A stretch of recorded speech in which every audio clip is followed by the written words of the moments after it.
Okay, dapat. Bang, cuba spill your PC. Alamak, my PC biasa-biasa je guys. So my PC biasa-biasa je. My PC I pakai, I think Ryzen 5 Ryzen 5 5600G. Sebab yang tu dia ada built-in GPU. Okay, so lepas tu I upgrade, I tambah Zotac RTX 3050. So yang ni mid range. Okay, dia bukan high end pun. Okay, so dia mid range je.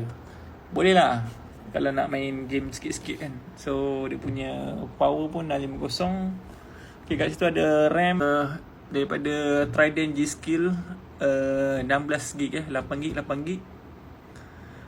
Lepas tu ada SSD kat situ. SSD dekat situ 512. Okay, 512 SSD And tu je lah kot. And here ada my screen Samsung biasa je. Screen murah. So ada light bar sini daripada Basius. Yang ni I suka jugalah sebab dia ada beberapa colour lah. And kat situ ada kamera pun biasa je, nothing much. Lepas tu ada my gaming chair. So kerusi ni pun kerusi ni hari tu asal dia buat rak untuk my wife punya business. So my wife dia tak pakai, dia beli meja baru. So that's all. Here I ada my daily MacBook. Lepas tu I ada office punya laptop yang I tak pakai pun. Yeah, that's all. So keyboard I pakai Logitech MX.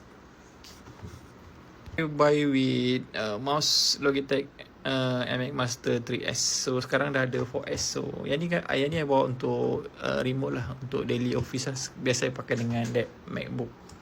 So yang ni for home, untuk okay. Yep, pretty much that's all. Nothing much. Tak ada home lab. Okay, maybe I kena buat home lab in the future. So I need some help for you guys yang expert dalam home lab.